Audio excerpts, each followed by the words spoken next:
Hey guys, welcome back to the You're Doing Great Mom podcast. I'm Dr. Marianne Shiozawa, and this is episode 19. We are back from a long summer break. I decided to take the summer off with podcasting to spend a lot of family time because, well, we all know how fast our children grow, and I'm just taking advantage of the time that I have with them now in these young years. I know that my 60-year-old self will thank me for that. This episode launches the second season of my podcast. Yes, I'm doing it in seasons now. I'm being trendy. When I started podcasting back in March, I had no idea what would come about it or how much I'd like it. I've really enjoyed doing it, and at the end of this episode, I will share with you 7 things I learned in doing this podcast. Now, let's move on to this week's show. This week, I am talking to Samina Courtin, and she is a mom of 2 adorable children. She is also the creator and owner of Mon Dessert, Mondessert, a successful patisserie company here in London. They specialize, or she rather, specializes in macarons in all different flavors and beautiful colors, and it's delicious. It's amazing. She is also a friend and fellow mom at the school where our children all attend. Honestly, it took a while to get her on my podcast because she wasn't sure if she wanted to do it, and I totally respect that. Not everybody wants to be on a podcast talking about themselves, sharing their lives. And so that's why I'm really excited that I had the opportunity to chat with her. She's super talented and super creative, and her story about how she started her company after becoming a mother is really interesting to me. She shares her story about her background, motherhood, and how she runs this awesome company, all the while being an awesome mom and wife here in London. Be sure to listen throughout the whole thing. You're going to love it, and how to buy and taste her products. They're amazing. You can go into the stores and we'll tell you all about that. So enjoy. Hi, Samina. Hello. Hi. Thanks for being here with me. That's okay. Thank you for having me. Yeah, it took us a long time, so I appreciate you waiting. Okay, so how are you? I'm very good. How did the school year start back? Are you back into the routine? Into the swing of things. It's nice to kind of get back into routine, although the holidays have been lovely. It's just nice to kind of get into work, and also I'm just really enjoying seeing the children enjoy getting into a new school year, because they're really like, I don't know, they're at that age now, year 1 and year 2. So Yasmin's nearly 7 and Noah, he's 5. And I just find that, you know, they're just so excited about everything. Those are great ages. Actually, yeah. It's because they're how many months? It's 19 months between the 2 of them. Oh my gosh. Yeah. Yeah, that's pretty back. Probably when they were really young, that was really difficult. Yeah. I think when you first had Noah. Yes, yeah. Absolutely. I think literally over the last probably year, I feel like my whole body has relaxed. Everything is just, I think it was just a state of tension up until then, enjoyable tension, and the years I will relish, obviously, when looking back. But in the moment, it was tough. There were challenges, and and I'm sure like lots of mums and dads will tell you the same thing. You know, when you have very, very young children under 5, it's quite hard to manage, as well as careers and all that kind of stuff. So, yeah, for sure. Yeah, cool. So so he's in year 1. So now you can kind of like take it easy. You don't have to be there at 3:15. Yes. So 3:30 is the time now. 3:30 is the time. Yeah. Before that point, he was finishing a little bit earlier, and I just think in general, they're a lot more self-sufficient. So and they're happy to be, and and it's just really nice for them to come into their own sort of thing. Especially with Noah, my youngest. I think he was always quite let's say a mummy's boy and quite sensitive, and he still is. He's still those things, and I'm never going to be as loved as I am now. I don't think. As soon as they hit their teenage years, I'm sure they're just going to want to walk on the other side of the road. I know, right. But now I'm absolutely adored, and I'm lapping it up. It's great. You can do no wrong, right? No. But he's got a little bit more independent, which is lovely. You know, he doesn't need me there all the time. Which I think he did for a long time. Yeah. And I think maybe it's partly me, because maybe I just do too much for them. I don't know. I mean, or maybe that's just his personality. I'm not sure. But then saying that Yasmin's very different. So, she's really very headstrong, and she's very independent. I don't know if that's a firstborn thing or it probably is, especially like girl, right? Yeah. That's what I've been noticing. Firstborn and it being a girl. Yeah. It's typically like a very independent, headstrong. Yes. Like my Sofia. Yeah, she seems... I know. I mean, everybody's like shocked that she's only 11 and a half. They're like, oh my God, because she just... Yeah, she's so unstoppable. Wow. I mean, she's been like that since birth, really. Okay. So same thing with... Wow. Yeah. Yeah, absolutely. So so now that you have you're feeling that this nice, I call it the sweet spot, they're both in school all day, every day. There's no more naps. There's no more, like the schedule is very, regular and structured. So, there's no more nappies. There's no more naps. And so, it's like a nice sweet spot, right? Yeah, definitely. I don't know if "we" is a strong word. I think in my head, anyway, I was debating on whether to have a third. But I think we're really, really happy with the two now. And, we've got two healthy children. I think we're just... How old are you? 38. Yeah. Yeah, you can have another. That's when I had Anna. Oh, right. Actually, it was just before I turned 39 I had her. Okay. Yeah. No. I think I'm okay. You're so funny. Yeah. So when did you... Okay, so what do you do exactly? Because you're like you're one of those creatives that has probably a big bucket of talents, right? Well, I think I'm probably one of these people that are kind of multi-passionate, and I ever since I was young, I liked almost too many things. I just wanted to do everything. I really like I did quite... In school, I always did subjects that were very mathematical. So I took maths. Oh, really? I took maths, science, A-levels, did a chemistry degree. So very analytical, very... Did you enjoy that a lot? Is that what that was your thing? I love maths, and I... Oh, wow. Well, I did. But then I went, after uni and stuff, I kind of went into marketing and advertising, and I had probably a career for about 10 years in... digital marketing and advertising. So I worked in that arena. It was great. It was great to kind of work in that arena for in your 20s, and it was good fun. It was, it was, but there was something missing. I don't know. I just felt like I wasn't creating anything. And when people used to ask me, what do you do for a living? Oh, yeah, I put those really annoying ads on the internet. I didn't know how else to put it, really. It's I just felt like I wasn't really... I don't know, I just wasn't creating anything. And also working for a big company like that, it's like you only have one... you have your role, and it's almost like you're just stuck in your silo, and when you want to branch out, it's really hard to break out. You have to make a sideways move in your career, sort of thing. I just felt like I wasn't really having a creative outlet at all. And then the time came where I'd been together with Johan for a while. How'd you guys meet? We met through mutual friends. Oh, okay.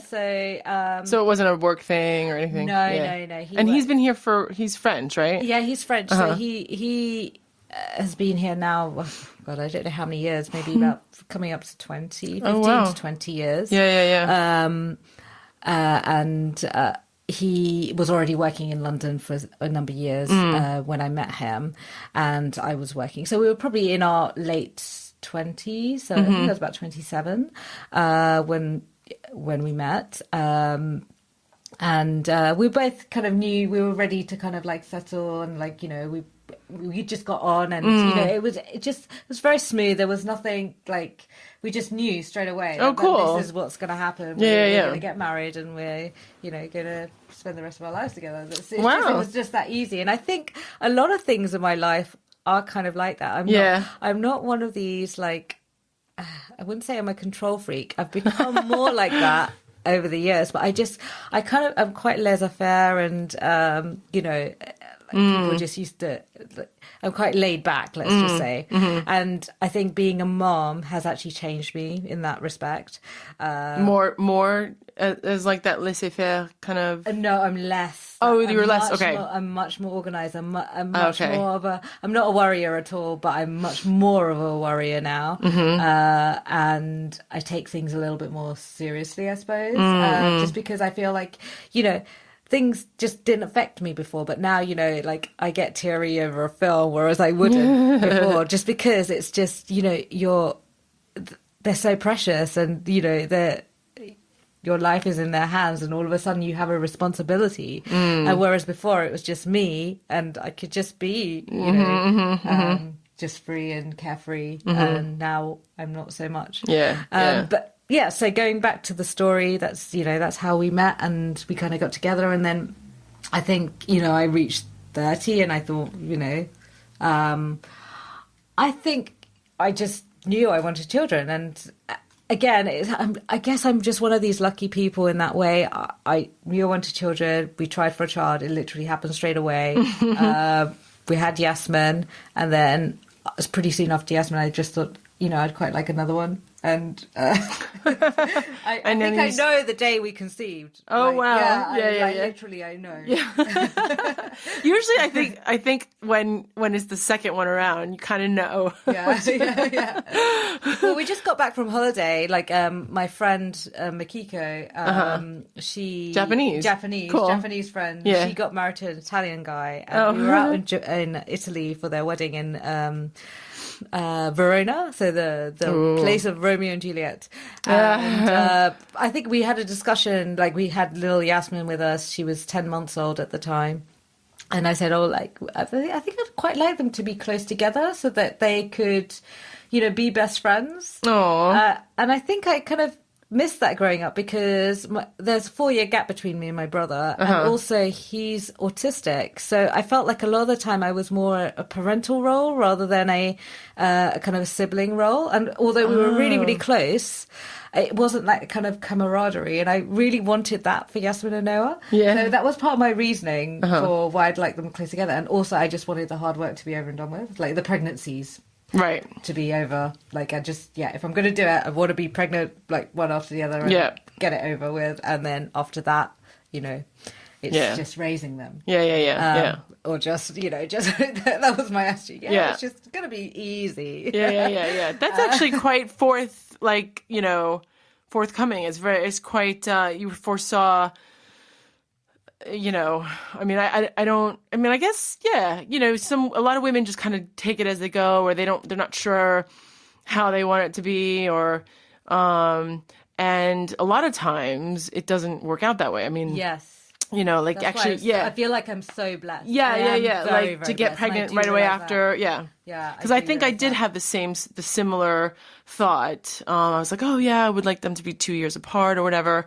And then it could be because I was breastfeeding, you know, which they say that will reduce the chances of fertility or whatever. But yes, I had Sofia. Yeah, actually, probably around the time when we decided to start to try for Noah, or like the day that we tried to, I'd literally just stopped breastfeeding. So it probably stopped around the 9 to 10 months, like you know, it was, around. Were you already getting your period back? I can't remember. I probably was. I don't know, because I think my periods went a little bit funny after Yasmin. They just kind of like dissipated. Right. Probably to do with breastfeeding, or, you know, just the hormonal cycle. and then obviously, So you got pregnant like right when you first started trying, Yes, when you exactly. tried that first time. Yeah. That first go. Yeah. Nice. Like, it's like goal, like you just hit it over the goal. I think the attitude of a guy as well is often like, goal. Yeah, totally. The attitude. Yeah, it's like, It doesn't happen because I was trying, and yet I was breastfeeding a lot still, and I just was convinced, okay, like I'm probably not ovulating every month or whatever. So it just, and then I just let it happen. I wasn't bothered by it. It was just like, okay, it's going to happen organically, like whenever it's going to happen. But it was later than I had hoped or like had sort of planned it. Yes. And yeah. So, but anyway, that's so cool that that happened for you. Yeah. And did you just decide to take off from work indefinitely? Well, actually, I when Yasmin was looking back at it now, it's just crazy because I didn't do the same thing with Noah, but literally at 6 months, Yasmin went to like 4 days nursery full time, and I went back to work. So in marketing and stuff, in marketing, back to my old company, back to the corporate world, and. Yeah, I mean, it was strange because one, I was the first person to become pregnant in my company. Like it was a very young industry. You're thinking like 2009. That's when I first went on maternity leave. It was, the internet world and how to monetize that and how to kind of create e-commerce platforms and all those. It was literally just exploding. And it was still a very young industry and everybody in it was very young. I was probably one of the youngest, like the oldest there. I was only like, I wasn't even 30. Oh, interesting. Now that you say that, it's, I mean, digital marketing, e-commerce, social media, that's really when it was booming. Yes, exactly. Yeah. So that's when it was all happening. And when I came back, I think it was the financial crisis. So literally I walked into the office and I didn't recognize anyone. Nobody. Oh, yeah. And, it was just a completely new team. It actually, the company had reduced by half. But anyway, I was still there and I was being, I felt like I was there, but I felt like I was being given like the kind of shoddy work. And I'd often, I'd be working 4 days a week, 1 day from home, but I'd be given like the stuff that nobody wanted to do and the stuff that was really hard, actually, really challenging. But, I still kind of like went along with that. And I think that a lot of, I was a bit naive in the fact that I thought I could just get on with work, as in on my day, I was meant to be working from home when Yasmin was still with me, and it wasn't possible at all because, a baby, you need to be with them, especially when they're so young at 6 months. But looking back at it now, it's like, I don't know how I'd left her at 6 months because I couldn't do that with Noah. I felt like, and maybe that's why he was so needy and Yasmin was so independent because it was much more kind of, I think nursery does kind of make you quite sociable. Yeah. So anyway, when I went on, when I became pregnant again with Noah, I worked right up until the 8 months, eight and a half months with both of them, so then I kind of took my second maternity, obviously one after the other, during a financial crisis. Oh my God. So they were just like, oh, we really like you, not. Yeah. And I think. Yeah, I mean, I think also possibly in subconsciously I was looking for an outlet. I think I wanted a way out, and I wanted something more in my life, a creative outlet, because I knew I wasn't getting that from my career. So I was happy to kind of take that time away and then I had Noah, and it was just me at home with Noah and Yasmin. And it was as I said, very challenging, but I look back at that time and oh my gosh, it was so special. It was just, I don't know. I'm so glad you say that because that's something that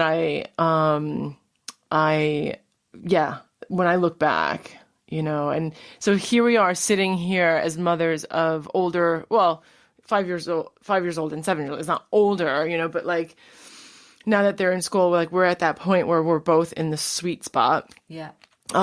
Finger quotes. And we are able to now branch out and be a little more independent in our careers and stuff. And, which, you're going to tell me about more because I'm so interested.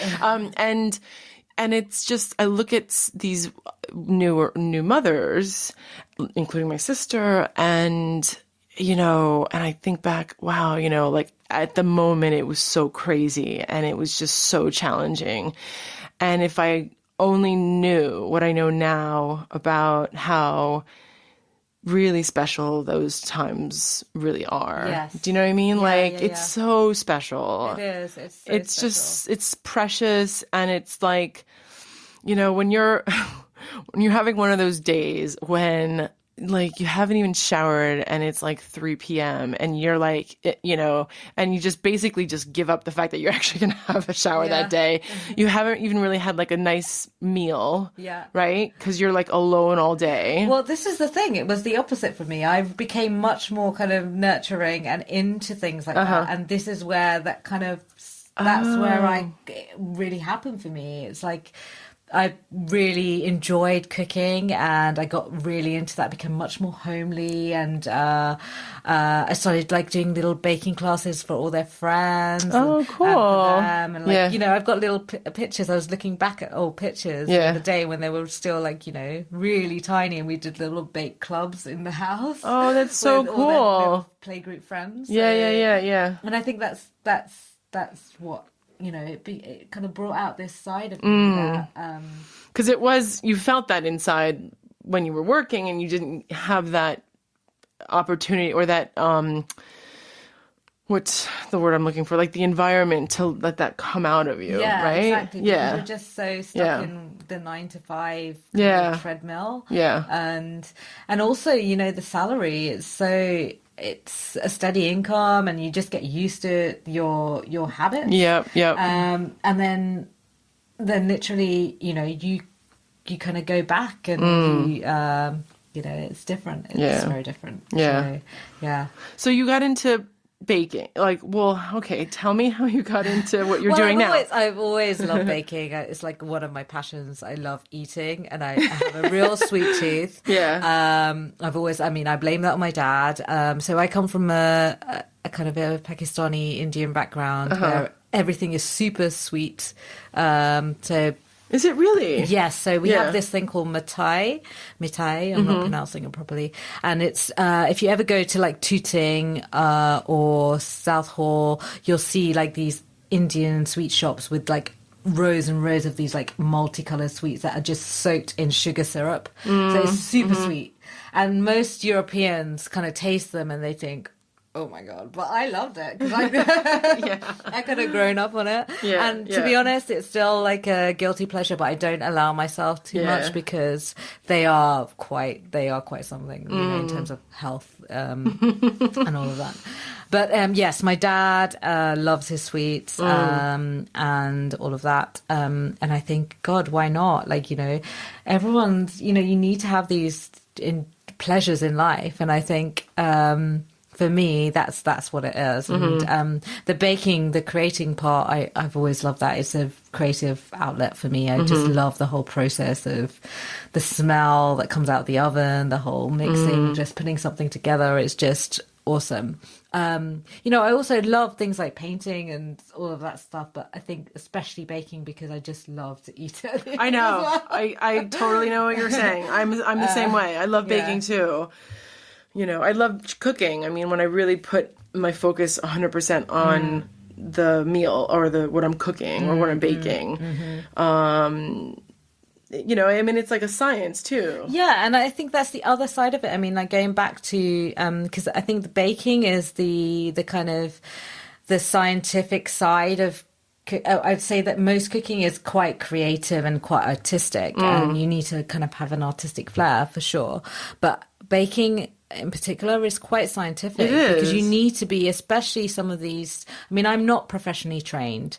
You aren't? No, I'm not. I've never been to Cordon Bleu and this Wow. or any of those schools. So I completely self-taught. Wow, that's okay. Let's just pause there. That's impressive. Okay. Like it really is like Google is right, everybody's that's true. friend. Everybody can learn something on it's like YouTube University, right? Exactly, for sure. And it does come from practice and your own crafting your own techniques, because I think trial and error is a lot to do with that. And this is why, I mean, I think the whole business started because to kind of give an overview, it's that I developed these baking kits, and the baking kits came out of the fact that I was struggling with some of the techniques that I was trying to learn. Cool. So what's the name of your company? It's called Mon Dessert. I'm not pronouncing it properly. I can never pronounce it. It's M-O-N. M-O-N. So Mon is my in French, and dessert is dessert. Right. Mon Dessert. Yeah. So yeah. The French way of saying my dessert. Yeah. Which is great. The logo, I like your branding. It's very, very pretty. Yeah. Did you do it? Well, I had a design company that came in to do it.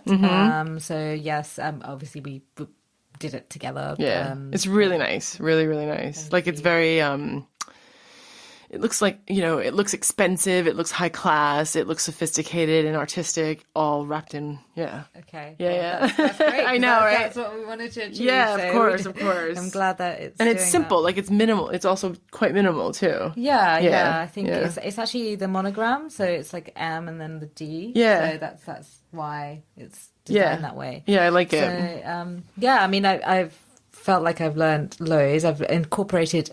As we started off, I'm kind of multi-passionate, but I feel like I've incorporated all my passions into this company. And also it allows me the freedom to be able to go and pick up Yasmin and Noah and just be there for them and be able to kind of like see them grow up. Yeah, so I'm really, really happy with the situation, but not saying that, obviously it brings its ups and downs, of course. Having your own business always does. And some days I'll be like, oh my God, why am I doing what I'm doing? And other days it will be like, oh my gosh, it's like the most amazing job. And so that's basically where it started from. And then going back to like the baking side, so that's where it started off. I was making a lot of...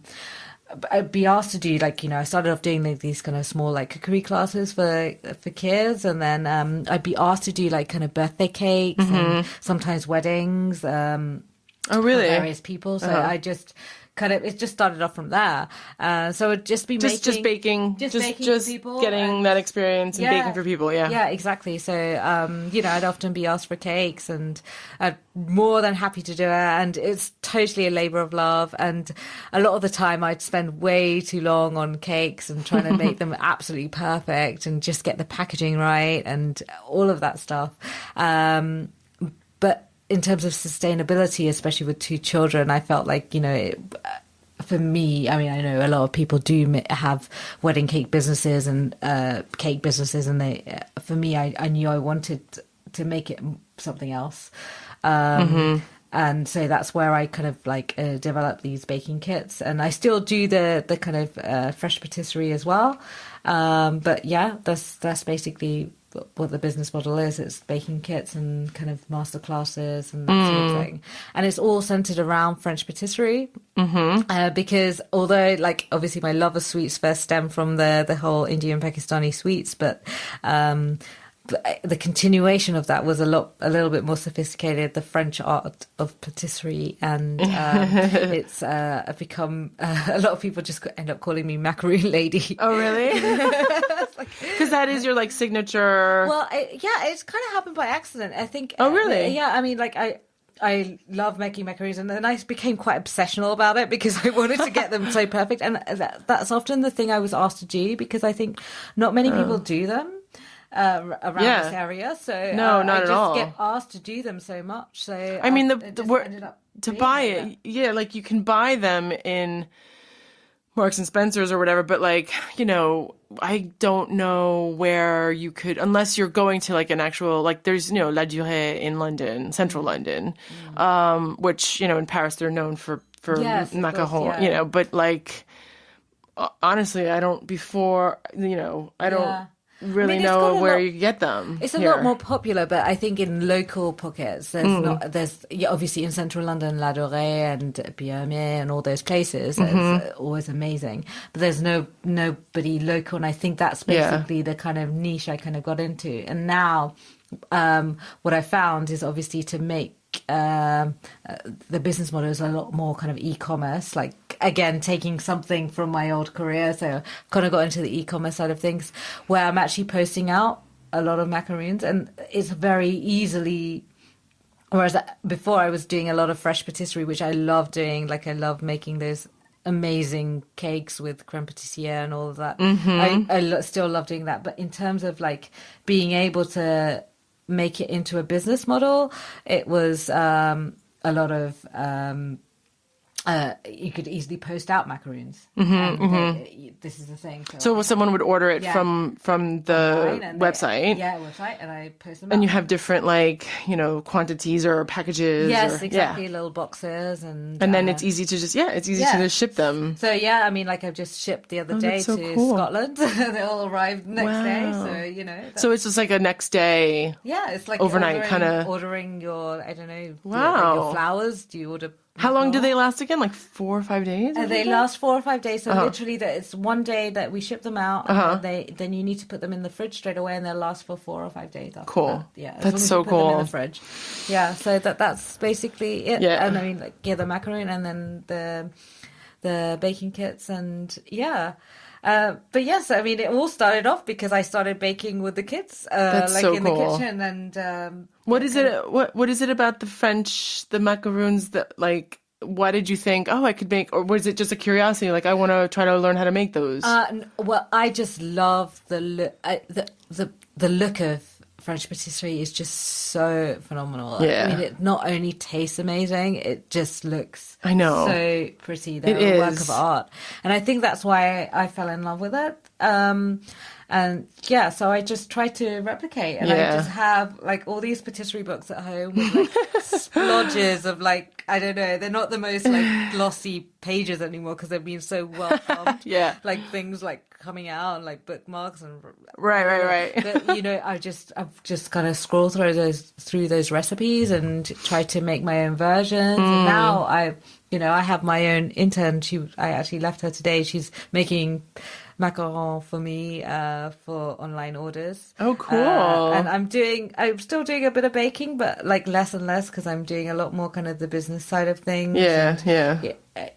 We're in a few different shops now and trying to like coordinate that. And, that's so great. So you landed what is the word? Fortnum and Mason. You're in Fortnum and Mason now. Oh yeah, that was the first one. That was the first one. I thought Harrods was the first one. No, that was the second one. Oh, I just sent you. My older brother was just in London visiting. Yes. And like I have got family that live in Paris, and so my aunt and uncle who are in their 80s, and they live in the same building as my sister. Whenever we go over there, we say hi, and like they've known us since I was like born, basically. And so it's my mother's brother, and so my brother wanted to bring back something like really British, and he's like, what could I do? So they love sweets, right? And they love port. So and Brits love drinking port, and it's just like a cultural thing. And my husband's very like, he's like he's connoisseur. He's a true like port connoisseur Brit. Like, I love port seeds. Yeah, it's good. Oh, you should come over. I would love to. he's obsessed. He's writing a book on port. Yeah. Oh my gosh. Wow. Like it's like an encyclopedia. It's crazy. I'll show it to you. It's amazing. Oh my gosh. Anyway, so yes, that book is coming out soon, by the way. Oh, okay. Well, you heard it here first. So I sent my brother to Fortnum and Mason. I said, you just have to go there, get like a beautiful, the way the packaging of the tin boxes. Yes, oh my gosh. And I was like, that is so British, right? It's so beautiful. And he actually bought me a tin. He bought me a box of cookies or biscuits. Oh my gosh. Like, because there's mostly like a shortbread with chocolate chips. And for you American folk, like if you come to London, you got to go to Fortnum and Mason and then pick up a box of Mon Dessert macarons, macaron making kit, and a Fortnum and Mason tin box of cookies. I mean, it's just really, really, really great. Yeah, they do great Christmas hampers. Yes, it's just such a special. I mean, it really Christmas, is, because we launched in Christmas 2015, and oh, cool. That's basically because we got commissioned to do. Well, I say we. It is we now, but you. Back then it was just me. Yeah, and it still is mostly just me. Right. And the kids, obviously. Yeah, right. Licking everything, licking the bowl, finishing up, testing it. Yep. Yeah, just making sure that, and Johan as well. Like, you know, he was just lapping this up because for him it was like all these old recipes that he'd like kind of grown up with, and he was just like, yeah, go for it. Nice. Experiment all you want. It's brilliant. And then I got to test out all the recipes back home at his parents' house as well.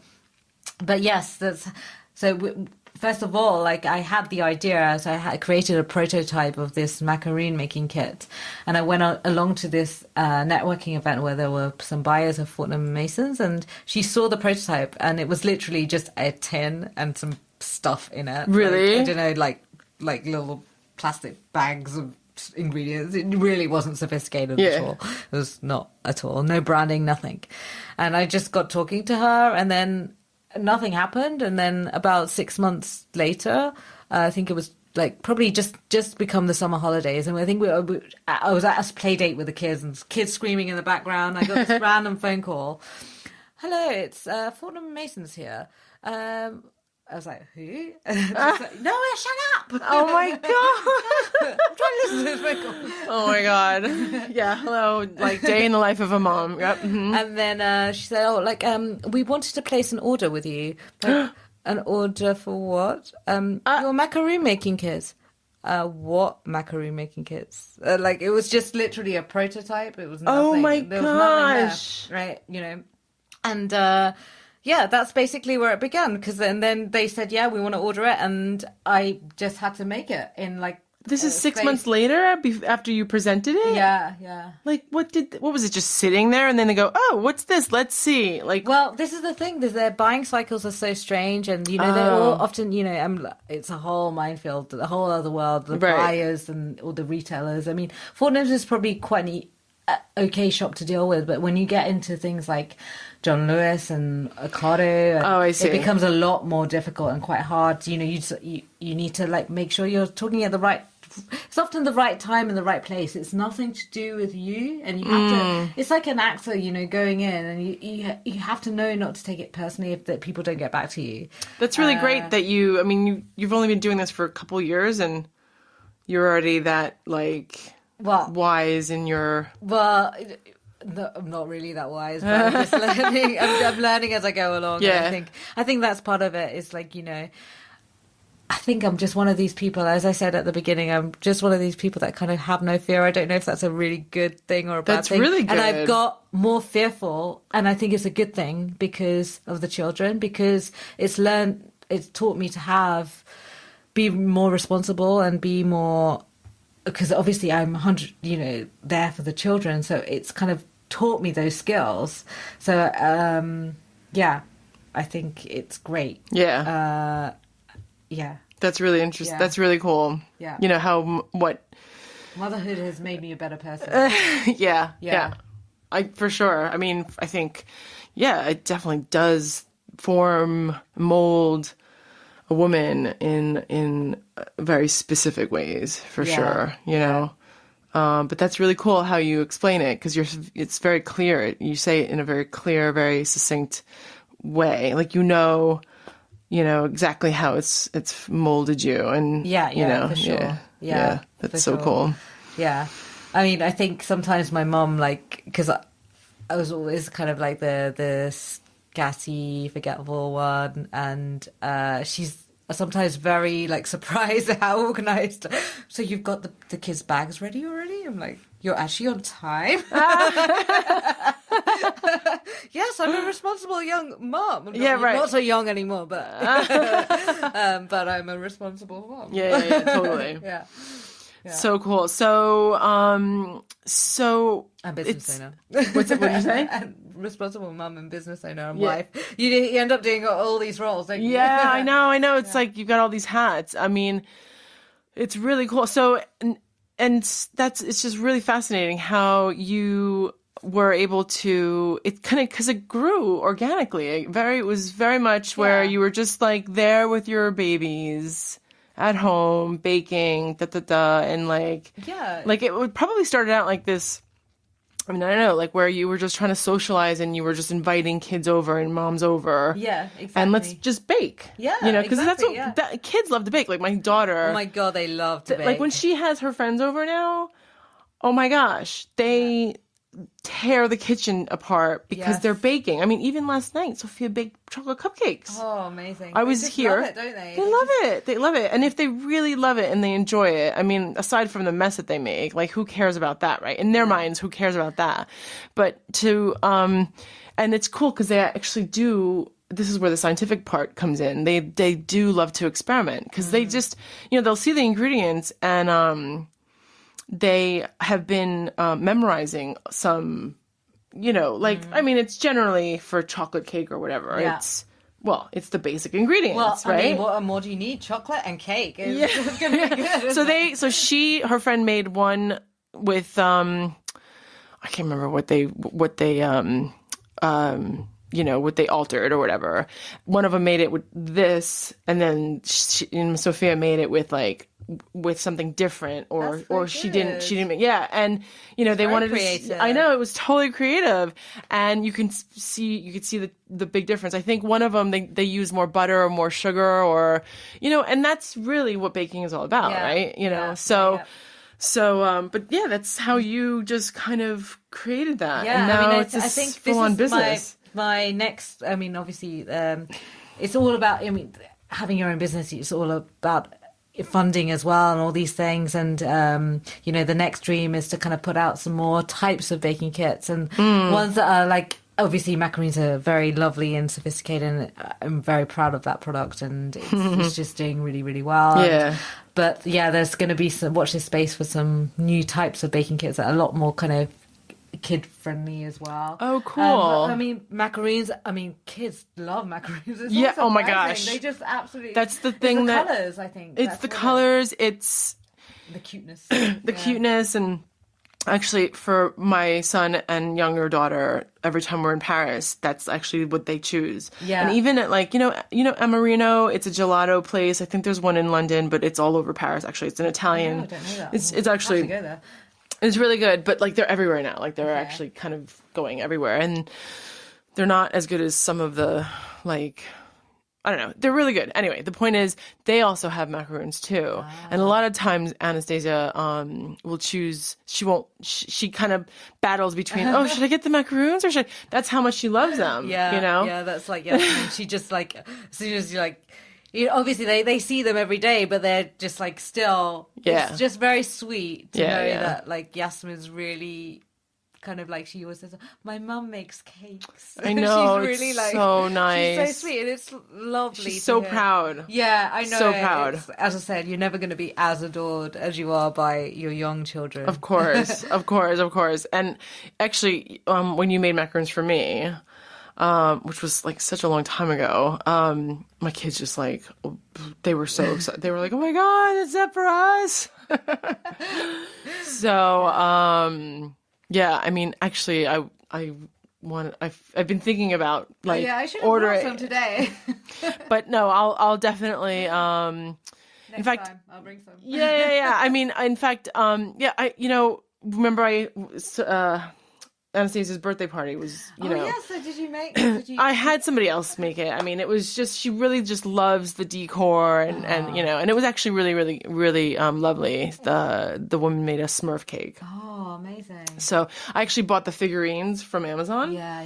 And they're those small things. And so she could just because if you look on Pinterest, some of those cakes were just extraordinary. I mean, we're talking, really, all those photos on Pinterest. Yes.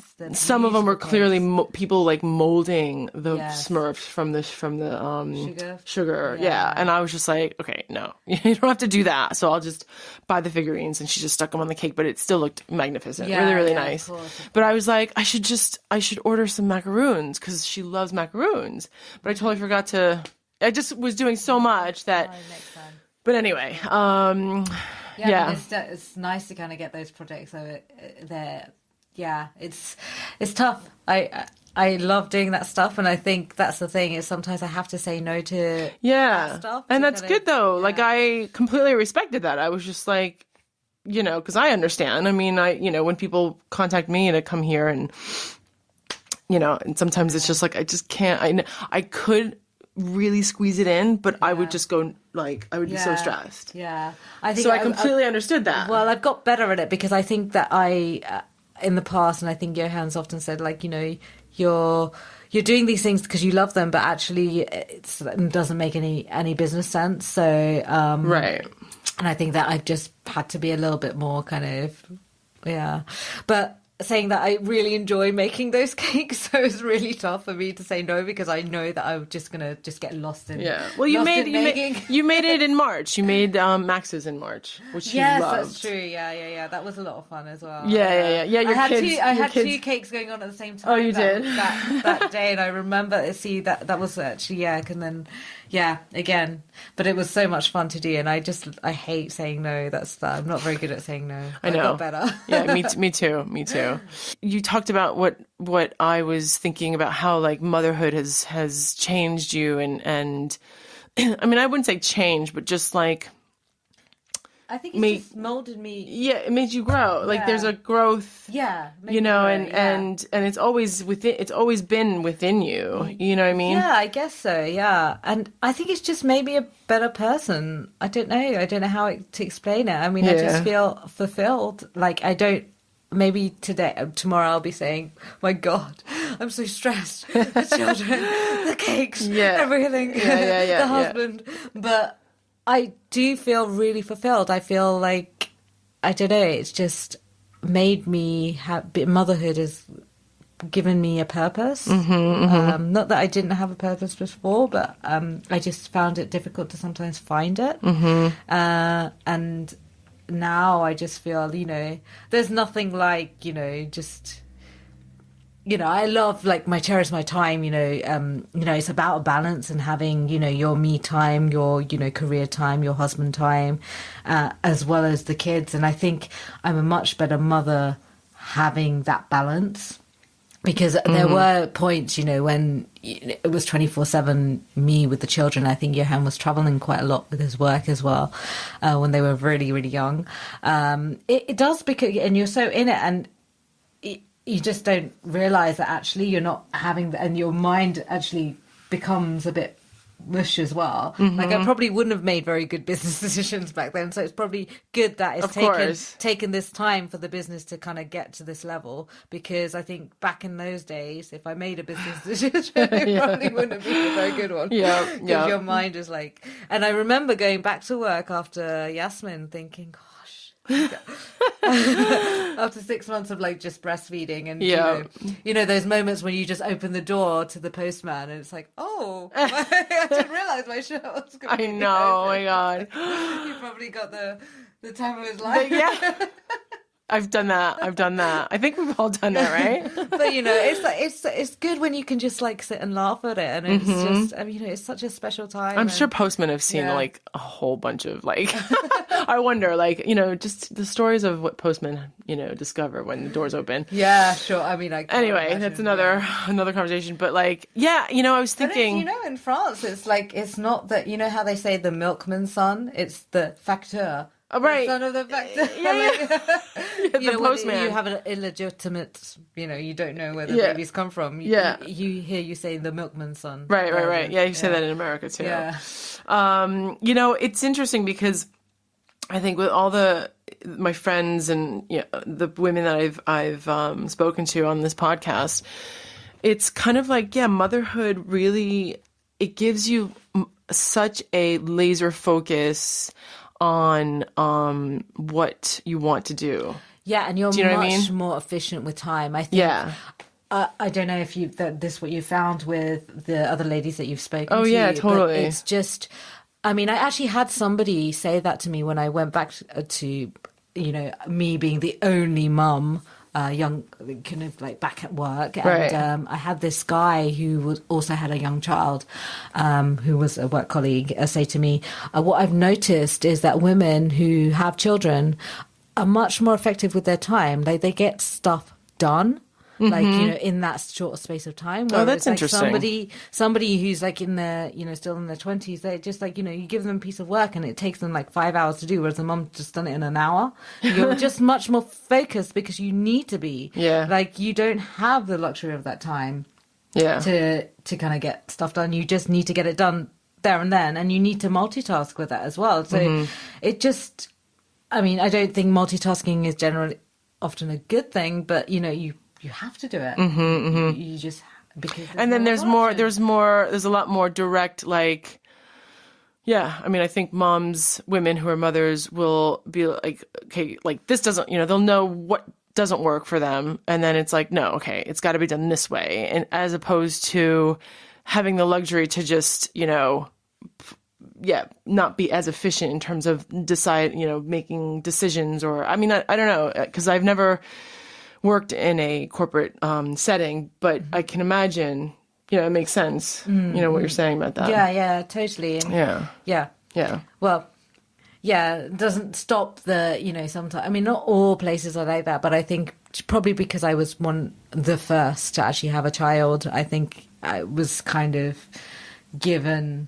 It wasn't a bad experience. I mean, like, obviously my work colleagues that I was there, they were really, really happy that I had a child, but I just don't think they knew what to do, like what to do with me, as in, because I had to leave at before 5, and nobody saw that I was coming in at like before 8, and they was like, oh, you're leaving at this time? Like, yes, I need to go and pick up my child. Like, it's like, but because I was the only one doing that, it was really, really tough.